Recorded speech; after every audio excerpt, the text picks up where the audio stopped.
కొంతమంది వచ్చి సంఘీభావంగా ర్యాలీ చేద్దామన్నారంట, చేశారు. సంతటితో సమస్య పోయింది. నాకు తెలిసినంతవరకు ఏంటంటే ఈరోజు కొంతమంది ముఖ్య తెలుగుదేశం పార్టీ నాయకులు వచ్చి నన్ను కలిశారు. వాళ్ళందరూ కూడా చెప్పారంట వారు ఉమా గారు వెళ్ళి కృష్ణప్రసాద్ని కలవండి, అతను ఇప్పుడు అభ్యర్థిగా ప్రభుత్వం పార్టీ ప్రకటించింది కాబట్టి కలిసి పనిచేయండి అని చెప్పారు.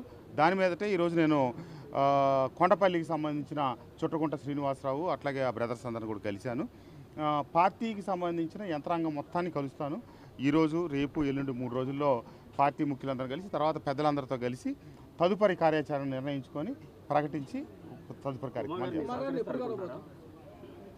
వాళ్ళందరూ తెలుగుదేశం పార్టీకి నాకంటే ముఖ్యులు, నాకంటే సీనియర్లు. తెలుగుదేశం పార్టీలో ఉన్నటువంటి క్రమశిక్షణ, బాధ్యతాయుతమైనటువంటి వ్యవహారం వారందరికీ బాగా తెలుసు. కాబట్టి ఖచ్చితంగా అందరం కలిసి ప్రయాణం చేస్తామని, కలిసి సాగుతామని అనుకుంటాం. త్వరలో కలుస్తాను, మీకు తెలియపరుస్తా. Thank you.